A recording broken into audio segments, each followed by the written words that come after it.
Anchorage Beach.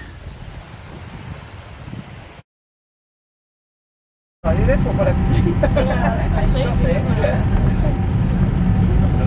The last time I was there, they were all dirt fire.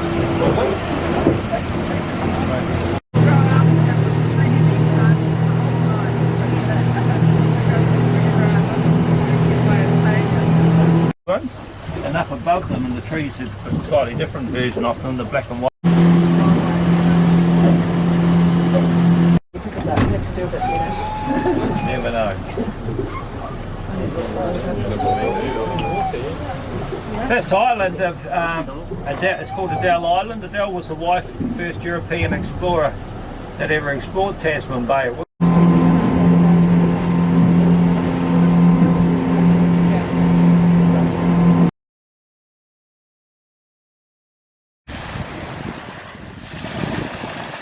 So here I am in Anchorage.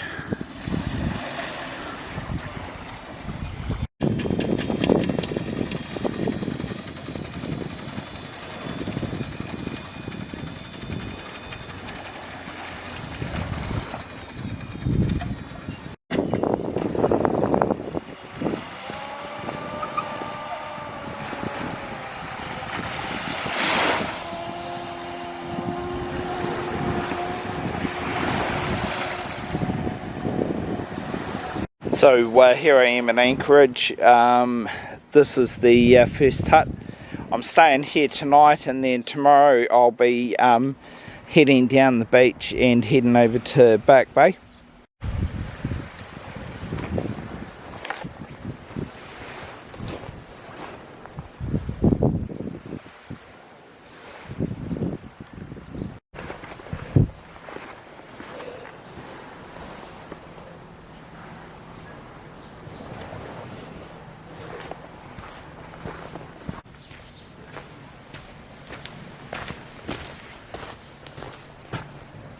So this is Anchorage Hut.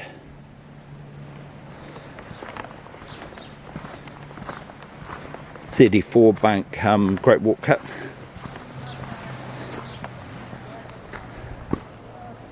It's the nicest hut on this trek.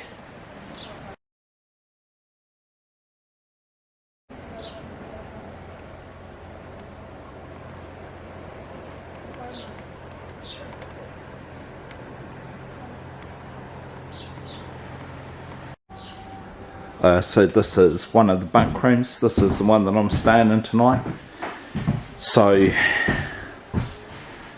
I've just put all my stuff over there in the corner. I may change my position. So they've got these nifty little cupboards for sticking your pack into. It's a really great idea. They should do that in more huts. There's 2 flush toilets down at the end of the hut block, and then over on this side here there's a bench for like brushing your teeth and that kind of thing. Big veranda for sitting on. There's a filtered water, treated water tank at this hut, and a tap there where you can fill your tap bottles of water up, and you don't need to do any water filtration or water treatment or anything. And then just a sink over there for washing your hands. This is the living area in the kitchen, so it's a huge big kitchen. Lots of bench space, multiple tables in here for people to sit at. You've got a fireplace, water piped into the hut. This stuff you have to boil or treat before you can use it, though it's not filtered. There's lots of information panels up around the inside of the hut. I love that window. That's going to be one of the best views out of a hut that I've seen anywhere in New Zealand.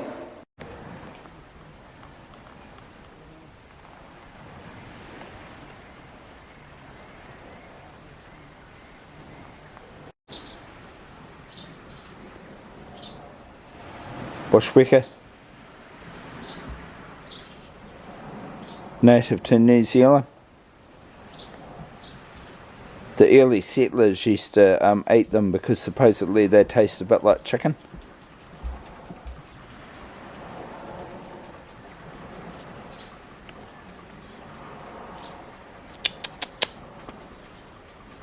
There's lots of wekas up here in Abel Tasman National Park. Look at that big fat boy there.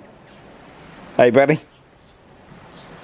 So you get wekas around the hut. You also get pakeko, and there's kaka up in the forest up here as well. You hear them in the mornings.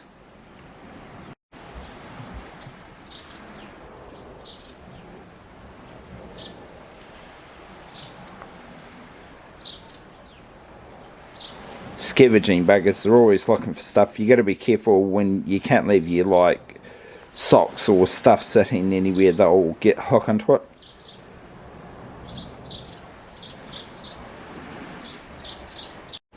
There's a brush for cleaning the sand off your boots and your shoes, which is a big problem here obviously because you're walking up and down the beach.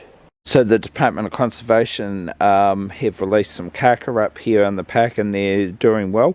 Like they're breeding really well. Yeah, there's about 40 or 50 of them up here now. It's what a man likes to see, a full wool shed. It's a pile of wood there. I'll split some up for the fire later, because I'll probably need it later tonight. Oyster catchers over there on the beach.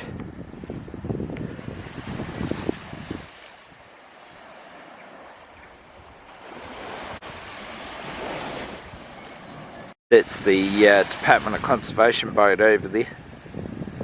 It's the easiest way for them to get up and down the coast.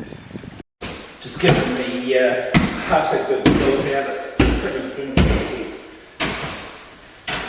I'm not sure there's a hut warden up here in the winter time anymore. There's some dock guys here, but they're actually working down in the campground. So that's what I always do when I turn up at a hut, give it a bit of a clean. I'll make a cup of tea in a minute.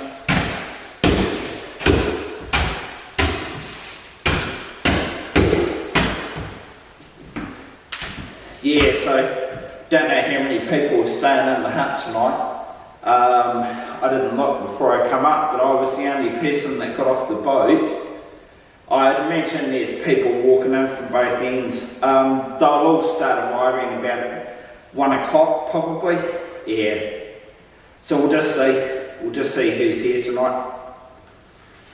Just grabbed a spot here for my stuff. I'm using my MSR wind burner on this trip, so I'll do a video and show you that running.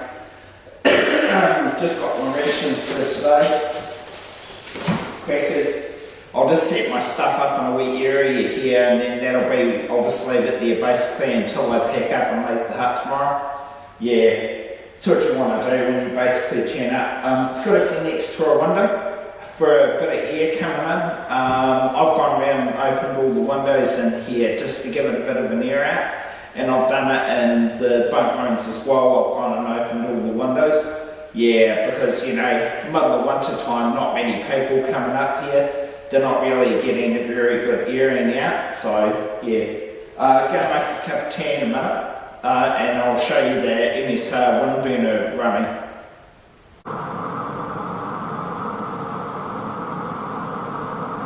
Just boiling some water for tea for lunch. Both of my lighters aren't working. Big bloody rookie mistake. I should have checked them before I left home. Neither of them, so I have to replace them. I carried 2 lighters and a wee packet of matches, so it's lucky I've got the matches because I'd be stuffed otherwise. Yeah, so I'll have to get another couple of lighters to put into my kit.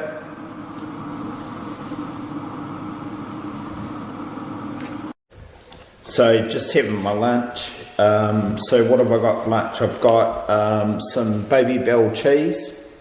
I've got 6 of those, so that's enough for 2 each day for the next 3 days. Peri peri chicken, and the peri peri chicken is going to go, peri peri tuna fish and the tuna fish is going to go on these crackers. I've got some Arnott sesame wheat, which are my biscuits I like.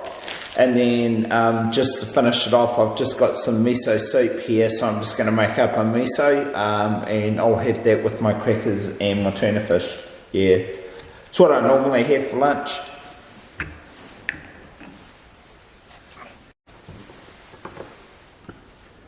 There's one of my crackers with tuna on it.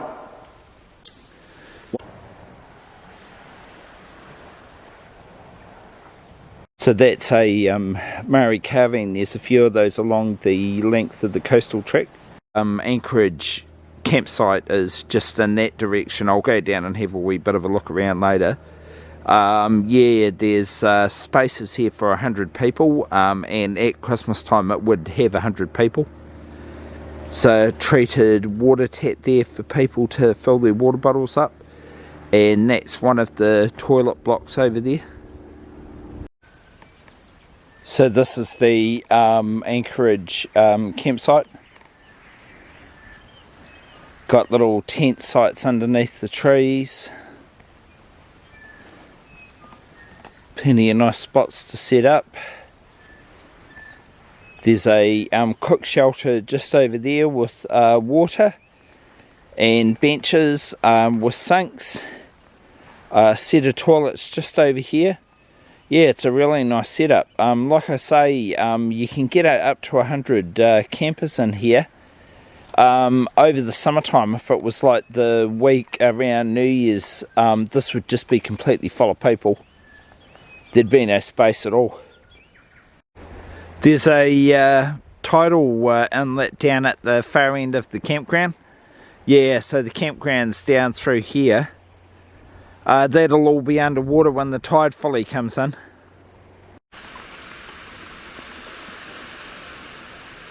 Tide's starting to come in. Wave just come like right up to almost where my feet are.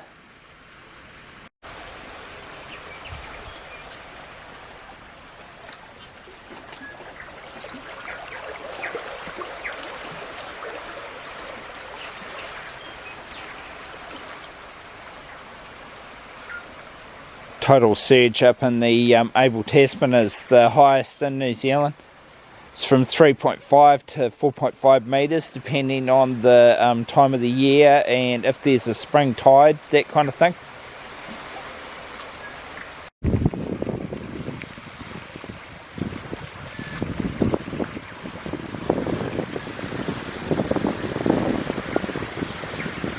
High tide's at 8 o'clock tonight.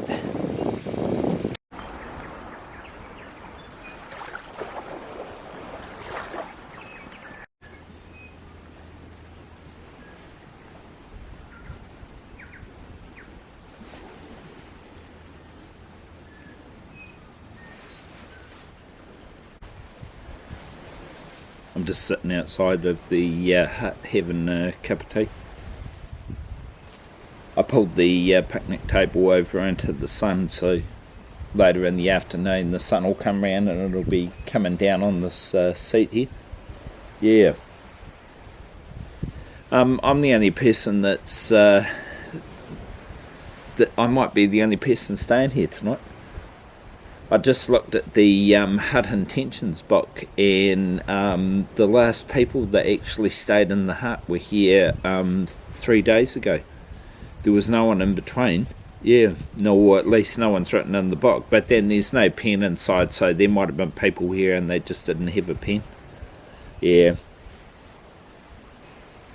I mean, what I'd normally do when I'm tramping, you know, you get to the hut and once I've done all my work, all my jobs that I need to do, I just generally sit outside in the sun and read if I can, if the sandflies aren't too bad. I mean, I know here in the summertime, like, you can stand about 15 minutes outside and then the sandflies get too much. And that's even if you completely cover yourself in DEET. Yeah. The local workers are coming to see me because they think I've got something to eat. I was sitting here one time when I come up here, and one of the weckers actually jumped up on the table and tried to nick my bloody sandwich and run away with it. Yeah, you can hear them grunting away in the background there. Hey, buddy.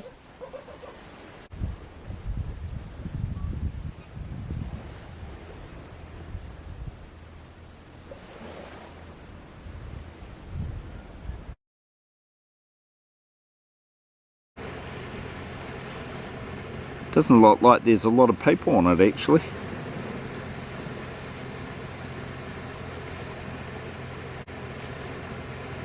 I'm going to have to get the guy to drop me off again tomorrow somewhere.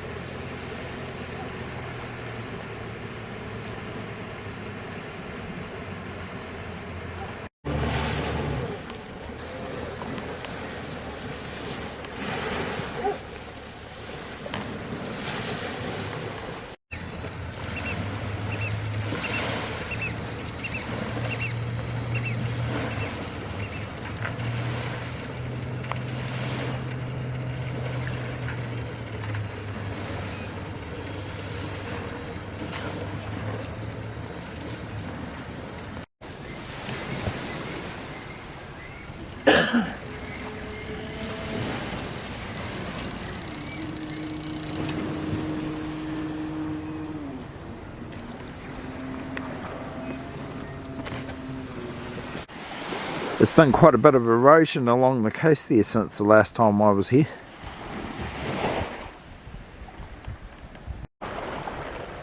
So here's climate change in action.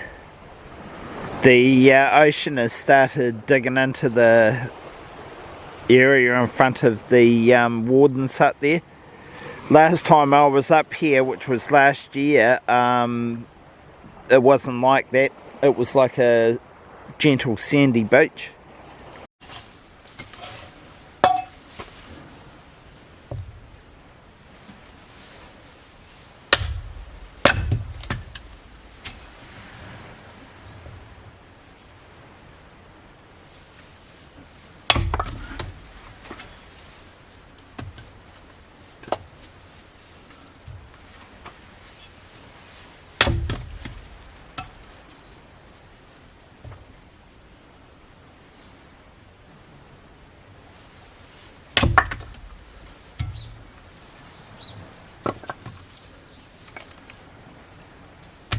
Don't know if I'm going to be able to get the fire going tonight. This wood's pretty wet. I haven't got like any paper or fire starters or anything. Forgot to bring them with me. We'll see what I can do though. Might be able to find some kindling in the forest around here.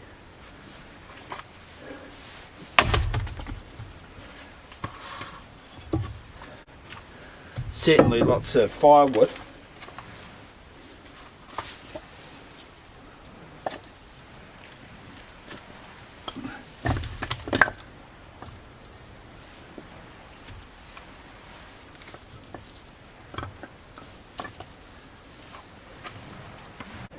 So I've got some materials to try to get the fire going later.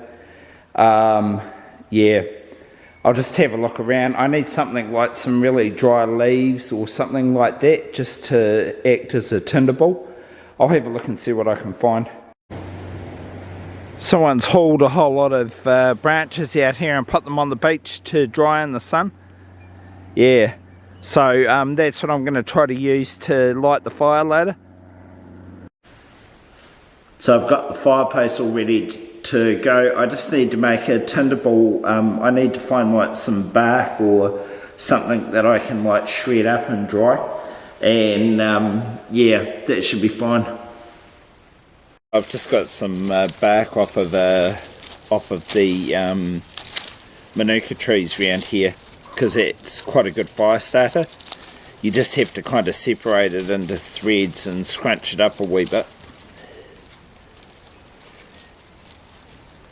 Yeah, and just break it down. And what you're doing is you want to make a wee ball of this dry material, and that's what you light initially, and then all of those other little sticks and twigs that I put in there, like they'll all catch fire.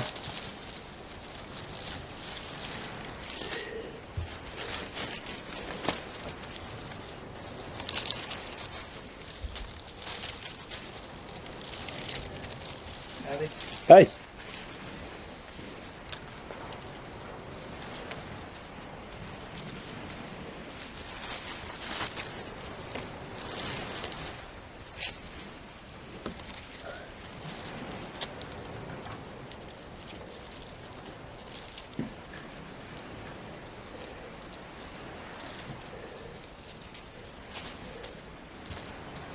Dock ranger just went past. Don't know if they're here overnight. The boat's still sitting out there. Be surprised.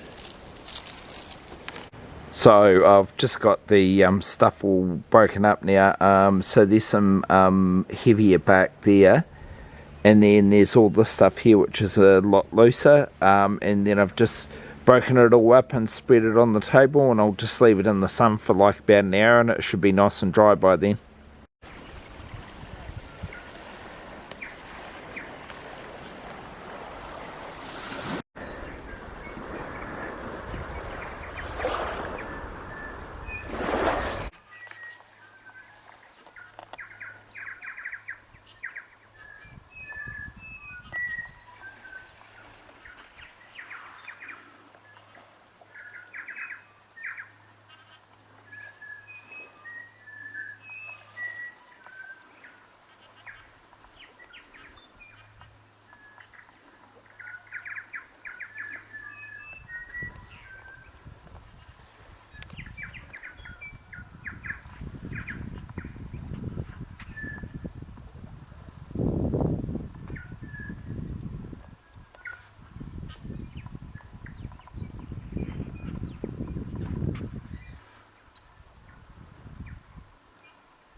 I reorganised the tables in here so that they work a wee bit better. Yeah, they were a bit of a weird setup before.